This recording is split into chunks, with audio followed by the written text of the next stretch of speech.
This is Dr. Rothman. The program is called Going Toward Tomorrow. It's about the future. Today I shall be discussing the future of education with Mr. John Sherin of the Maslow-Toffler School of Futuristic Education in Brentwood, New York, who is a co-founder of that school.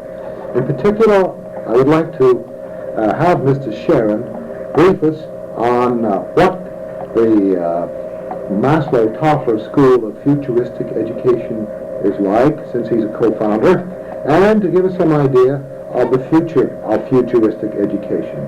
Mr. Sherin, could you begin by telling us a little bit about the background or the past of Maslow-Toffler School? Oh, I'd love to, Dr. Rothman. We began back in the fall of '73, and officially, that is, we opened officially in September of 1974 after some initial research and visitations that took us throughout the East Coast of the United States. Is this a private school? Or no, public? This is part of the public school system. I see. We're funded by the community of Brentwood and the taxpayer. And in these days of rising educational costs, when budgets are being shot down in every community, it gives us not a little bit of pride to be able to say that we operate at not just the same cost, but at a less taxpayer in the public school system than do other schools. And we believe that one of the responses of our particular community has been so positive because in this instance, the parents of students in our school are seeing that they are getting the quality of education that in fact the public school systems in general right now are not giving in those communities where they are so crowded and so overburdened that they can't possibly provide. Some of the background you mentioned. We began, when I say we, a group of people began by taking a look at the conditions that we had in our own system, which was Brentwood. We have a crowded high school in which we were on triple session. School began at 7 o'clock in the morning and went till 11 o'clock at night with double session and an overlap. The school was handling far more students than it could possibly accommodate efficiently. And budgets had been turned down. The community was saying, in effect, no more. We can't take any more money. We can't take any more. Justifiably so. At that time, we began in Brentwood to experience declining enrollment at the elementary school level, and some communities throughout the island are now experiencing that same thing. It was apparent that the numbers were declining at sufficiently that some of the elementary schools, or at least one elementary school, would be closed. And when this possibility arose, the Superintendent Board of Education realized that perhaps one of the vacated elementary schools could be used as an annex to the high school. Rather than just shipping students over there against their own will and setting up a kind of a concentration camp kind of thing, like, why me? Why should I be pulled out and sent over to the annex? It was decided or it was suggested that alternatives be written that would provide their own motivation for students to want to go to school. And of 11 or 12 alternative proposals that were put forth, the proposal that I and several other of my colleagues collaborated on was the only proposal that finally was accepted by students who determined the success of the school. And as I say, it opened in September of 1974 with approximately 90 students in its first year. It's called the School of Futuristic Education. Why do you call it that? Or why was it named that? Well, our emphasis is obviously on the future. I have been a social studies teacher for some 12 years prior to my involvement here. And as a social studies teacher, as an historian, I never had an opportunity to deal with the future. It was always you rush as much as you can to the end of the year so that in the last few weeks maybe you make it to the present if you're lucky. And if you make it to the present at all, well, the future just never gets a chance to exist.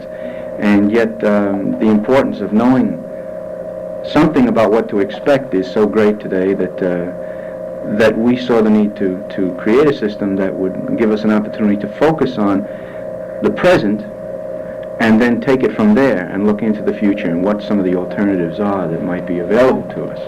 Well, I'm sure that your curriculum doesn't include crystal ball gazing. No, it sure doesn't. No. Nevertheless, you do focus on the future. Could you give us some idea of how you get into the future? Well, one of the things that Mr. Toffler, for example, says in his book is that Future Shock? Future Shock, yes. He suggests that it would be as absurd for us to think of taking an astronaut and projecting an astronaut naked into the cosmos as it is for us to take people, human beings, and project them unprepared into the future. And yet that is what our school systems and that is what we as a society in great measure are doing. And the result is what he has called a future shock. Briefly, future shock he defines as a premature arrival of the future which has both physiological and psychological effects on the human organism.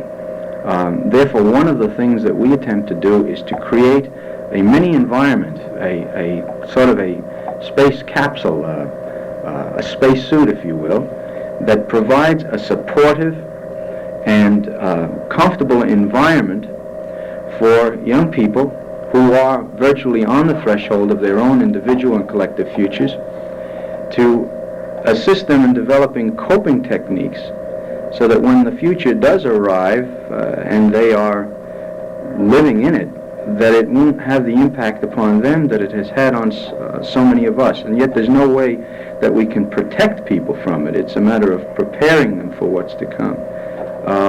I could give you an idea of something, if you like, of the structure.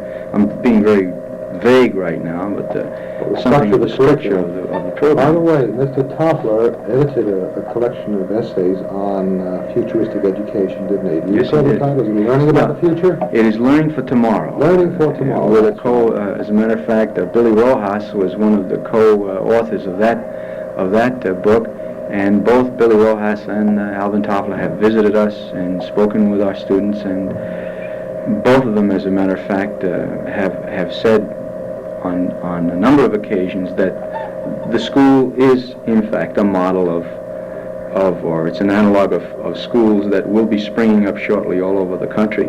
Well, I can understand why you name your annex. That's the annex that is named. It is. Futuristic Studies. Why do you name it the Toffler School? Well, why do you include Mr. Maslow? Who is Mr. Maslow? Some people who listen to us may not know who he is. Abraham Maslow, the late Abraham Maslow, was a humanist and a psychologist, a writer, teacher, who is probably one of the most significant people in psychology, in the field of psychology today, in terms of his having taken Sigmund Freud and turned him on his head.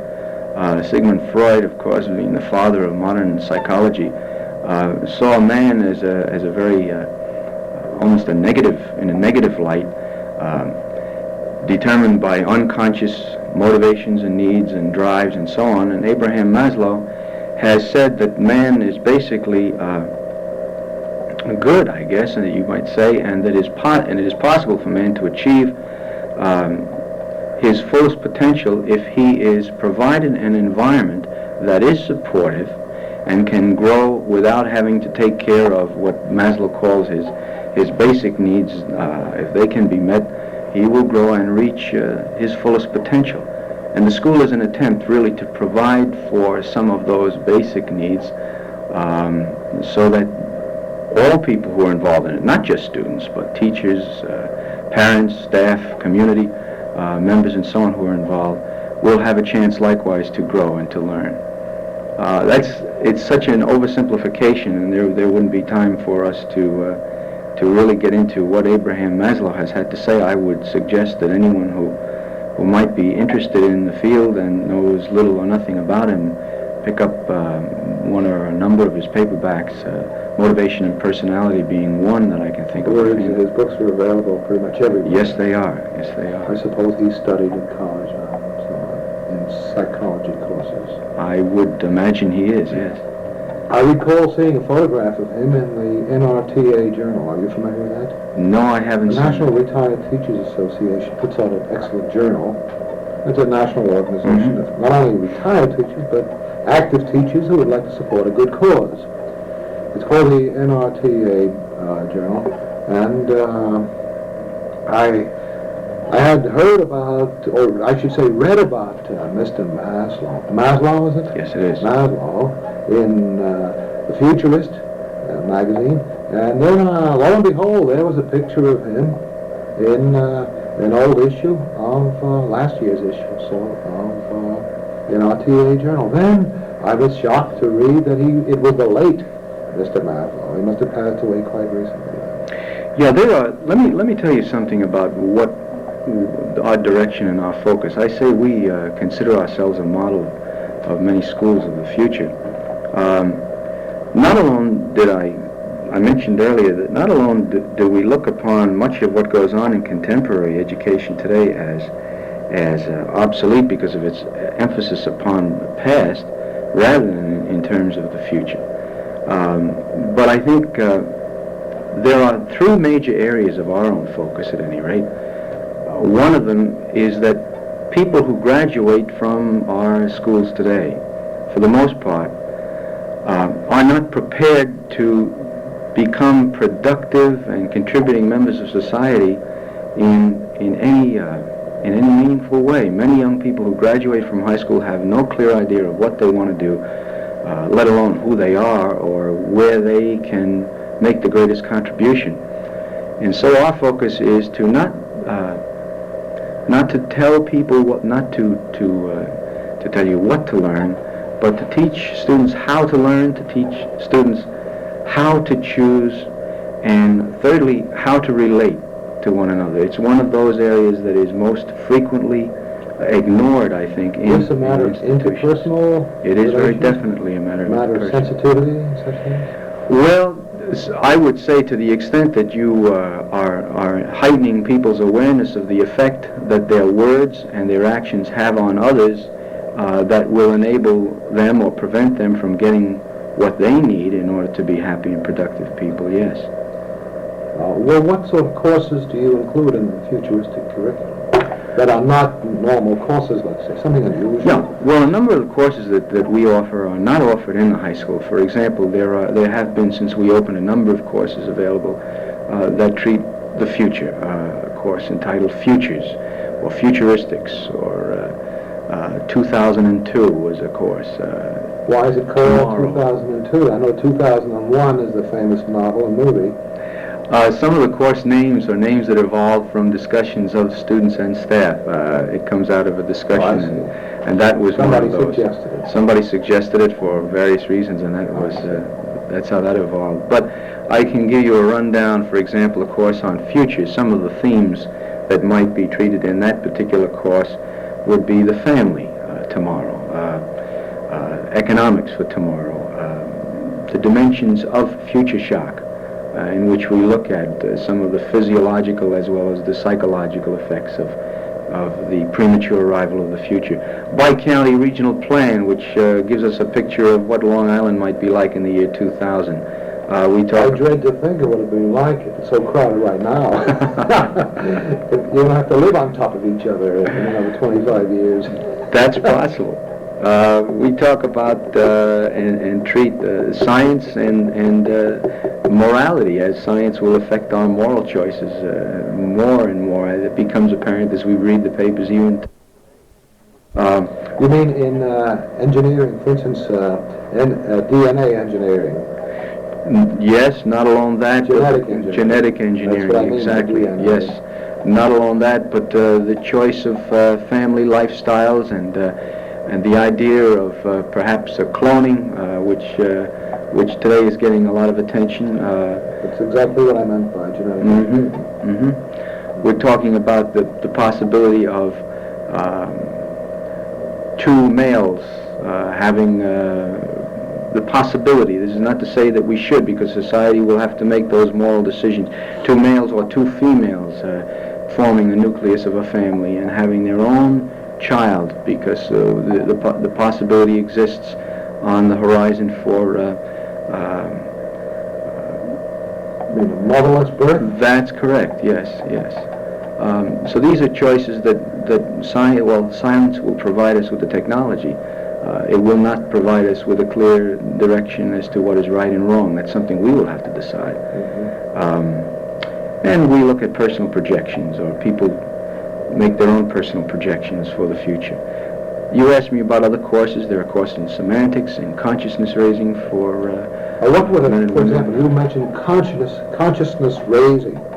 What would be done in such a course to raise one's awareness or consciousness? I would say that one of the things that people, and it started out incidentally as a course that was exclusively for the women in the school. There was such an outcry on the part of the males that the course of study, later on the name was dropped and it was opened up to both sexes. Some of the things that I'm just looking down the course of study here, one of the things, I'll read you some topics: friendship, school, women in the media, economic opportunity in the job market, femininity and masculinity, self-image, personal goals, emotions, women in literature, feminism today. This is when the course was entitled Consciousness Raising for Women. I would imagine that this has been heavily changed now. Well, how would you define the phrase consciousness raising? Does that mean making a person more aware of his environment? Before we can make intelligent choices, I think we have to be more aware of what the alternatives are. For example, we talk about careers in the future. How many people are aware of the fact that there are, by 1980, there will probably be something like 30,000 different careers from which to choose? I dare say that if I were asked to list the number of careers that I know off the top of my head, I might be able to get 100 down on paper. A person entering, or rather leaving high school, who has just completed 12 years of public education, then hits the street and begins looking through the want ads, unless they have connections already to get into some area, particularly in these days, is not aware as to the degree that they should be of what choices are out there. And one of the things that we would attempt to do then is to raise the consciousness of people in school of the possibilities for them to express themselves in work that will be meaningful and satisfying to them and contribute to what they have to contribute to society. I see. What sort of science courses are taught under the futuristic curriculum? One of the difficulties that we have had is encouraging faculty, staff to join us. And at the moment we have not had people with a bent in the sciences. We have not actively recruited them because we don't in the school have the facilities at the moment for labs and so on. We use the community and the resources of the community in great measure for areas, for example, in the sciences. We are probably more heavily geared in the humanities, English, social studies, in the math area than we are in the sciences at the moment. I'll ask you then about humanities and English. For example, how would a futuristic English course proceed? What would you teach in a futuristic English course? All the classes have pretty much the same structure in this sense, no matter whether it's an English or a views of nature class or a semantics class or a philosophy course. Half the class is devoted to a discussion or a sharing of information or data, or we say cognitive material. But half the class is also devoted to then processing that material in some sort of experience or simulation. See, education, to our way of thinking, is not It's not a school, it's not a place, it's not a building, it's not a thing that happens to you. It's a process that you are actively involved in, and if you are not actively involved in it, you are not being educated. Our classes are twice as long as classes in the high school, and therefore we have the opportunity to work with the material and the ideas that are presented in order to enable students and staff to integrate these and synthesize these in terms of their own experience. Yeah, I know. But may I ask, let's take literature. Literature as a subject studied in English in a futuristic curriculum. Is there a great emphasis on science fiction because the curriculum is futuristic? There is a course. There is a course now in science fiction. No, I mean in a general That's what you English mean. course. In a general. Well, no, the things. Yeah. Course, it could be a special course. Right, right. Well, I'm not that familiar with the English courses since I have not created the curriculum in those areas, but I can give you an indication that the readings will depend upon the focus of the person or people who create the course. There is a course in, let me think of the name of it, Sex Roles in Literature is one of the courses that is offered. Now, obviously, that will treat of a particular area as it is reviewed in literature. There is a course in journalism, in investigative journalism. There has been a course in the past in views of nature, which is basically a philosophy course, I guess, in which 8 different views of nature and man and his relationship with nature are treated. It sounds like a fascinating course. That is one that I can speak with some experience about. Tell us a little about it. We only have about 4 to 5 minutes left. 4 minutes. Yeah. Basically, we take a look at nature as an enemy, nature as an obstacle, as a parent, as a source of moral knowledge, as an aesthetic object, and so on. There are Eastern views, there are Western views, and we kind of cover the gamut, and it's a very popular course. Well, does a student have to live in Brentwood? Yes, a student must live in Brentwood and be part of the public school system. One of the things that we promise people when they consider coming to the school, as a matter of fact, it's one of the things that we have distributed to students in the high school and have increased our enrollment from year to year.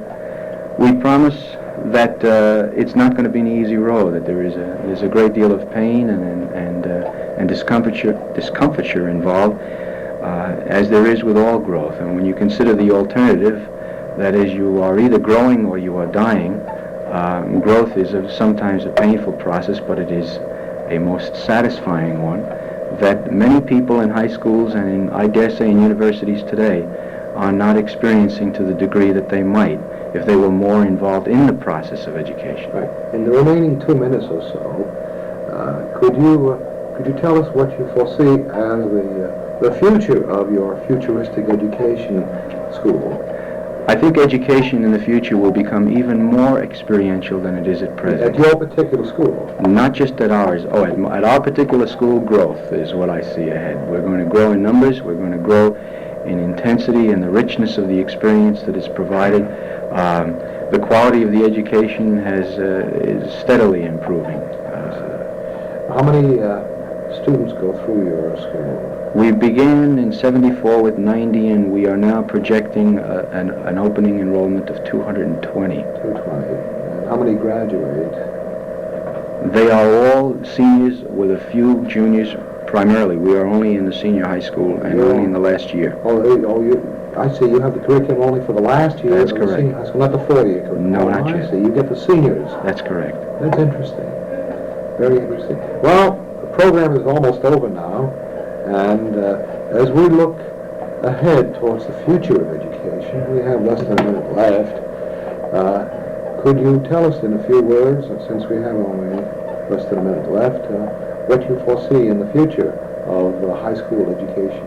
I see an end to the 12th year if people don't wake up. I think the 12th year is as obsolete as dinosaurs. Really? It's a babysitting operation, and more people are uninvolved and waiting just to put their time in and get out than are involved in it. Well, in the remaining 30 seconds, could you tell us what should be done? Should just eliminate the 12th year and send students directly from the 11th year into college? Or? The rest of the economy has been diversifying what it's offering, and we must in education do the same thing. We must provide alternatives. I see. Well, I do appreciate your being here today, and I want to thank you for being my guest today on Going Toward Tomorrow. Thank you very much.